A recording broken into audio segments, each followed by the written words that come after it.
This is what I experienced minutes after setting foot in my family's hometown. We literally just got here. We went through the first military checkpoint, and a bunch of soldiers stopped us, started yelling at us. I'm in the old city of Hebron in the occupied West Bank, a place that once bustled with life. But I'm about to see what Israel's occupation and settlers have done to the heart of this city and to the people who live here. I'm a Palestinian-American journalist, and I've spent much of my career reporting on the occupied territories. But Hebron, one of the West Bank's largest cities, is also my roots. My father was born and raised here. I've returned to learn how the occupation has decimated his beloved hometown, a place he hasn't been back to in years. I had a mixed feeling, nostalgia with anger, despair over despair. What can I say? I know it's really hard for him to see this, and so it's emotional for me.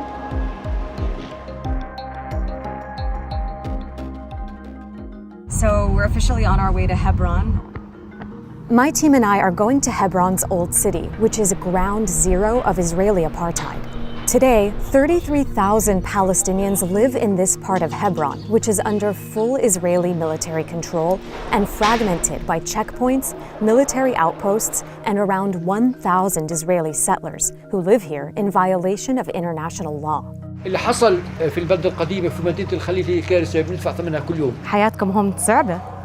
هي صعبة ومستحيل وحدة تقعد محل تجرب تقعد أسبوع. إحنا عايشين هون بس باعتبار السجن. But before we get into all of that, let me back up. It wasn't always like this. This is my dad.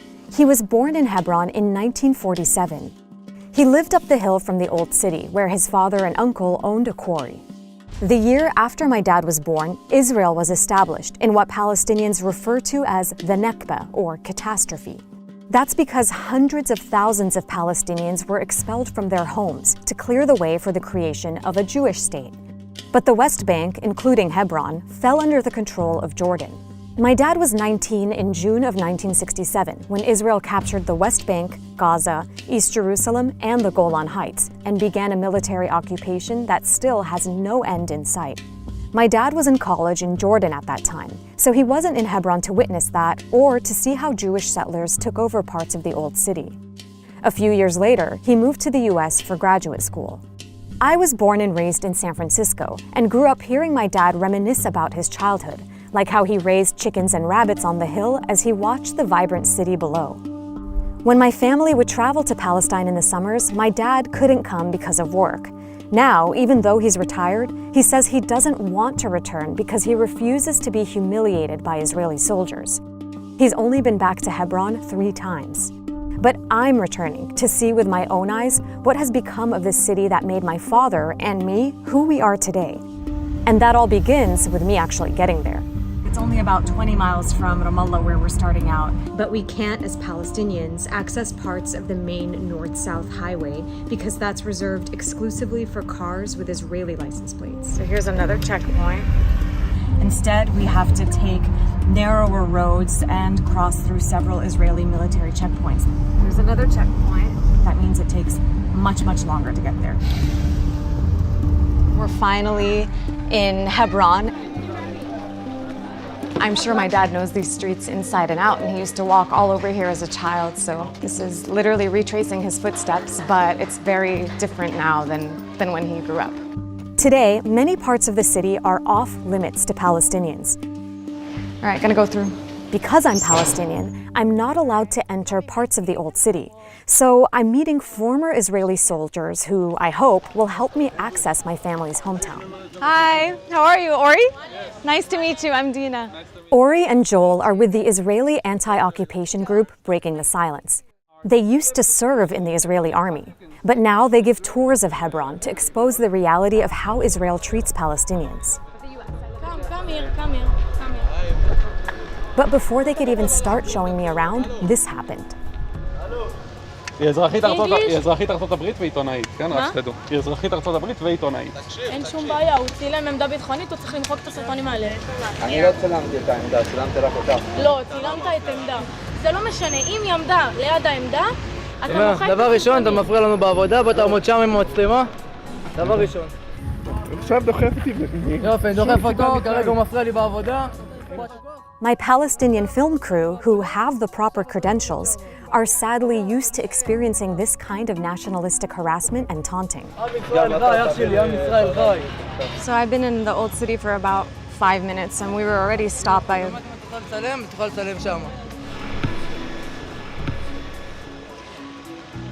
We literally just got here and a bunch of soldiers stopped us, started yelling at us, started harassing my cameraman. They just asked to see our IDs. I showed my US passport. To all of a sudden have like 6 or 7 armed Israeli soldiers just swarm you. It's honestly really upsetting that this is how you get welcomed to your own home city.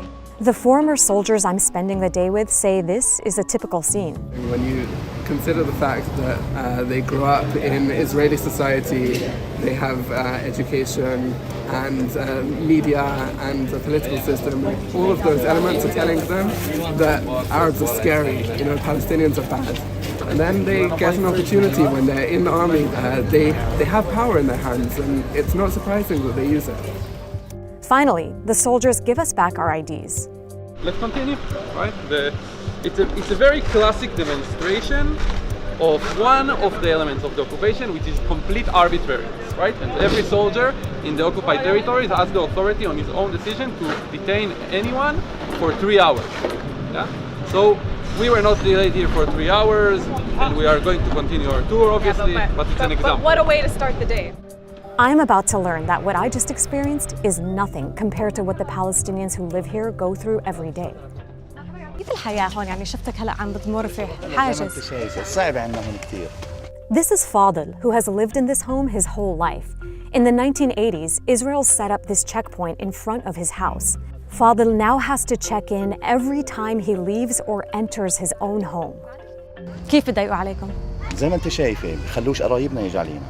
حترى. يعني بنتي متجوزه هي مسموح لها تيجي جوزها لا. واو، وهلا لما بتمرق ايش لازم تفرجيه؟ اسمه ورقم هويتي. وانت بتقدر تمشي هون مش ممنوع؟ بس لحديتي. واو. هون ممنوع. Fadil isn't alone. Thousands of other Palestinians in Hebron are also forced to pass military checkpoints just to go home. The military also bans Palestinians from using certain streets, as Ori shows me. On that street over there, Palestinians are allowed to walk and open businesses, but not allowed to drive. The yellow street on the map is a street where Palestinians are only allowed to walk, not allowed to drive, and not allowed to open businesses. The streets that we're heading towards are mostly sterile, meaning that no Palestinian in the whole wide world can walk on those streets. If you do one step over here, no Palestinians are allowed here. If we take one step here, here Palestinians are allowed. And I don't know any other word to call this than apartheid. All these restrictions help Israel maintain its hold on Hebron, but they're also in place to protect Israeli settlers. And the ones in Hebron are known for being among the most violent in all of the occupied West Bank.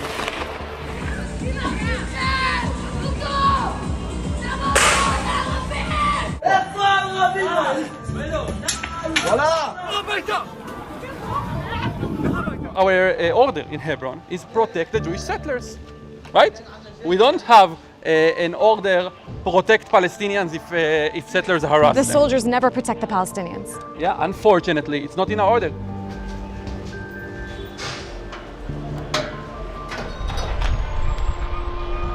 This is kind of a common sight here in the old city.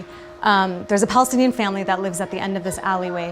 Above them is an Israeli settlement, and because the settlers throw garbage down at them, they have to put these nets here to protect them.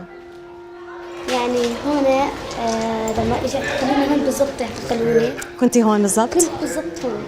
لما اجوا اعتقلوني بالضبط هون كنت. The family at the end of the alley is the Sidrs. Just a few weeks before I arrived to Hebron, nearby settlers accused their 13-year-old daughter Selwa of picking a knife up off the ground.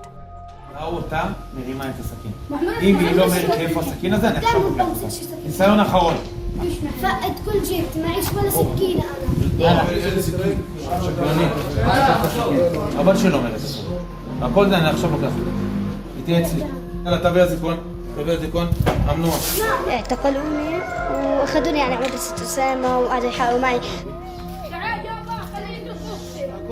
قعدت ساعة لما حققوا معي.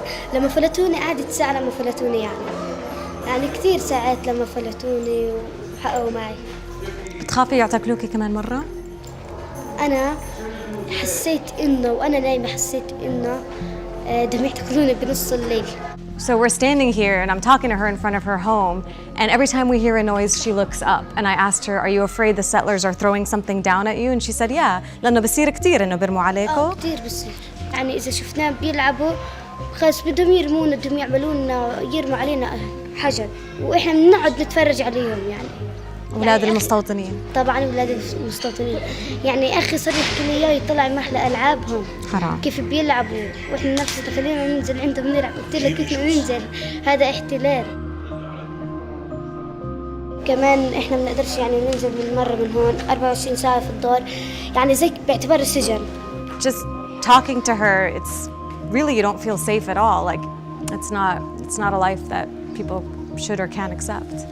So how did Hebron end up feeling like a prison for its people? After the Israeli occupation began in 1967, Hebron was among the first places Jewish settlements were built. This illegal land grab captured international attention. Now there's pressure for large-scale Jewish resettlement. And to some people, this looks very much like colonization. Some settlers said they were coming to Hebron because of its sacred place in Judaism, as the burial site of Prophet Abraham and his family.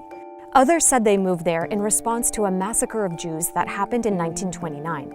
That's when rising tensions over European Jewish immigration aimed at turning Palestine into a Jewish state led to violence. More than 60 Jews were killed, and homes and synagogues were destroyed in the ancient city. But even after the settlers moved in, Hebron's streets weren't segregated. Then, in 1994, everything changed. An American-Israeli settler armed with an assault rifle entered the Ibrahimi Mosque during Ramadan and killed 29 Palestinians.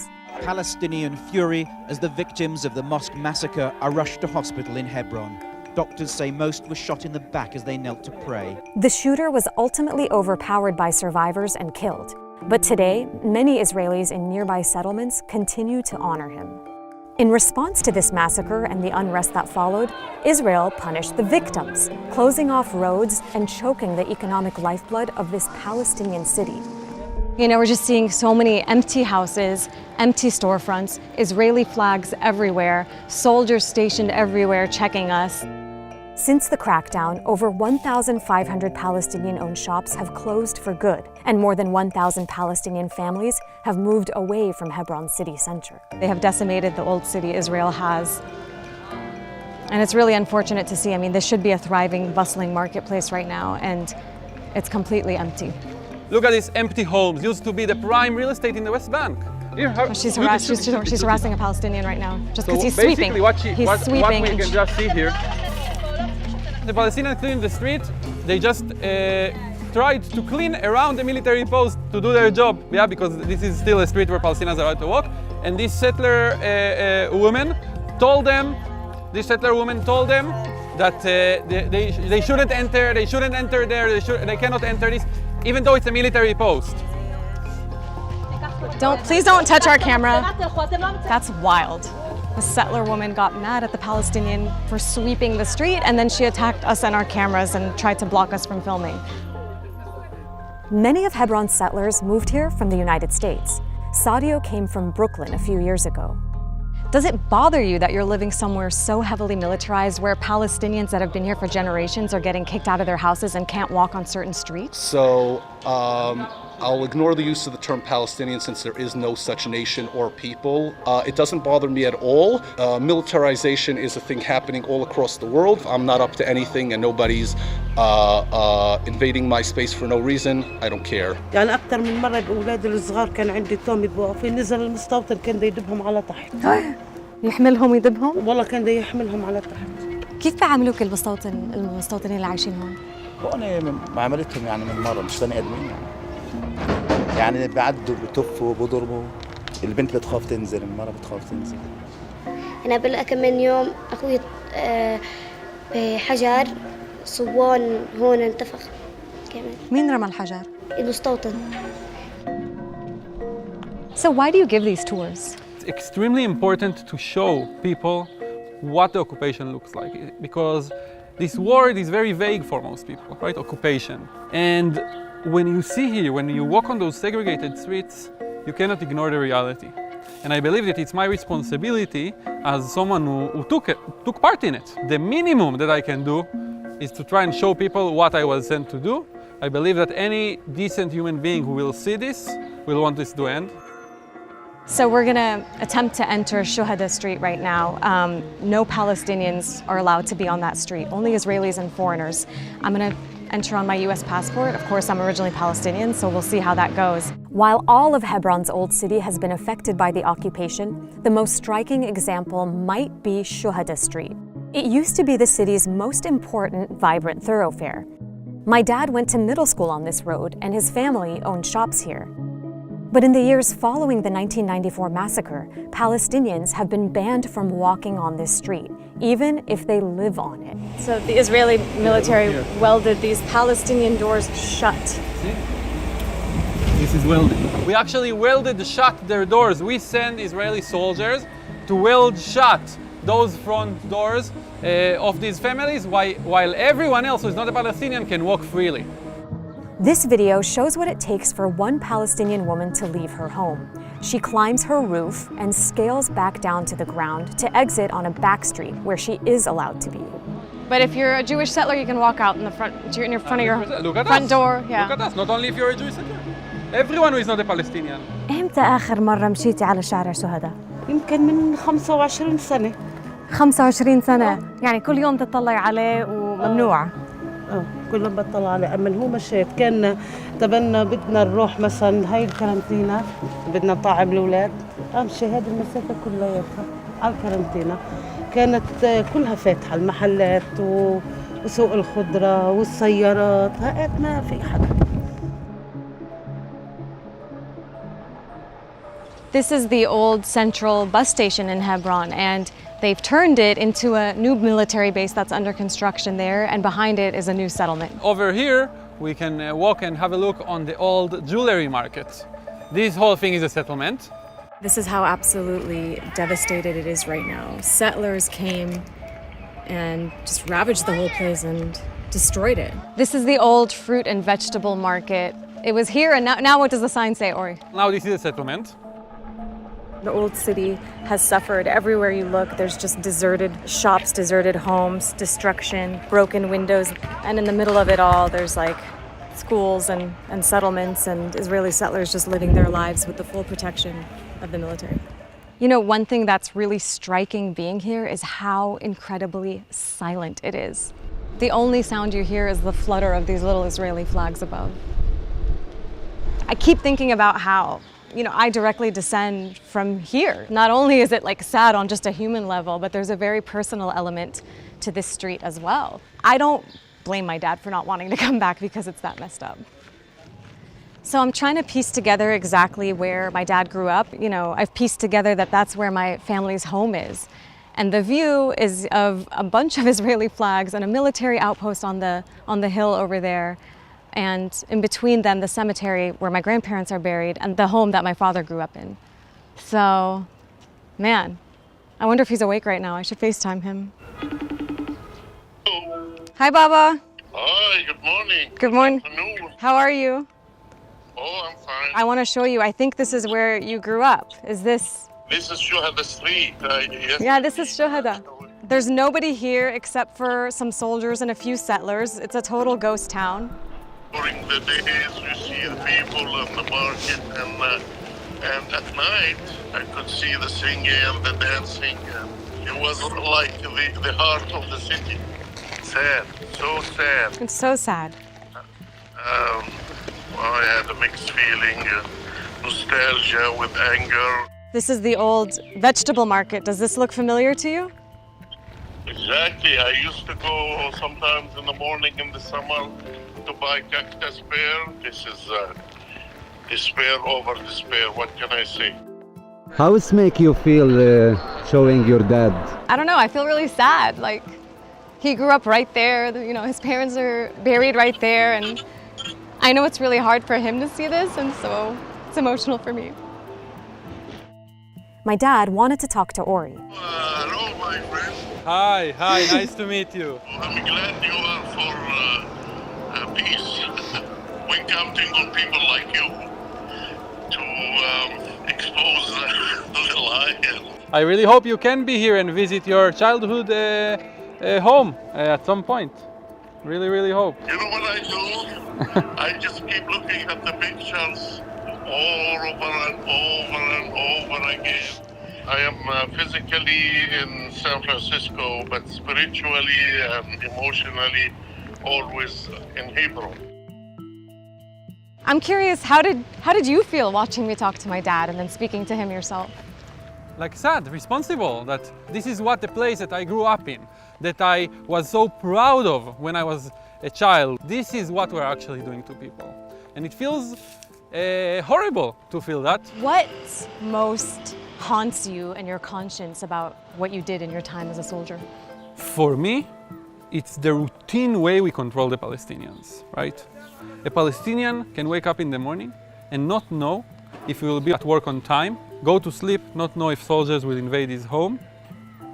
We basically control the most simple and basic elements of life. It's designed to break down the population of Palestinians and show them who's in charge and humiliate them on a daily basis. Exactly. How can we make 2.5 million Palestinians in the West Bank to feel that they cannot lift their head up? We will make them understand that we control their lives. The segregated roads and the settlements and so forth, they exist all around the occupied territories. Military activity, home invasions, patrols, digital surveillance, they exist here and they exist all over the West Bank. The difference in Hebron is that in a very short walk, we can see examples of all of it. All of it. All of we it. saw all of it. It was a heavy day, but before it ended, I wanted to visit my father's childhood home. As I stood on the roof overlooking the old city, I thought about how the landscape today is completely different from the one he looked out at when he stood in this same spot. And I couldn't stop thinking about everyone I met and the price they're paying for remaining. رغم ذلك أنت ضايل هون. طبعا دارنا بيتنا وين نروح؟ بس في غيرك سافر وهاجروا. في اللي معه مصاري بيطلع، احنا على باب الله. الحمد لله. عمرك فكرتي ترحلي من هون؟ لا ليه؟ لا شو ما هو كل مشاكلي معاهم عشان ارحل من هون. ملايين دفعوا له. اخر مره زهقوا وحطوا لي شك مفتوح. ما قبلت. وانت مش راضيه؟ وانا مش راضيه. ليش مش راضيه؟ ما خلص، ما هو اذا هذه راحت شو بده يضل؟ اذا اخذوا البيت شو بده يضل؟ لسه عمرك تخافي ولا عمرك عينك تخافي. انا بحب بنتي تكون قويه قد حالها. انا قد حالي وقويه. يا لما اجى اعتقل بنتي اعطاني درس الاحتلال. اعطاني اياه اذا انت ضابط اسرائيلي بتتعامل مع البنت هيك. شو بدك يكون بيني وبينك السلام؟ انا اقول لك شغله واحده، اذا انا مش حامي حالي، يعني انا ماشي هون انا مش حامي حالي، كيف بدي احمي اولادي انا؟ It's hard to shake the idea that this Palestinian father could have been my dad. I could have been Selwa. This could have been my life. Hey everyone, thanks for watching this video from El Khalil here in Hebron. Let me know in the comments what surprised you most about this experience, about this place, and stay tuned for the rest of our videos in our series filmed here in the occupied West Bank. Next up, I have a video looking at the Palestinian Christian minority here.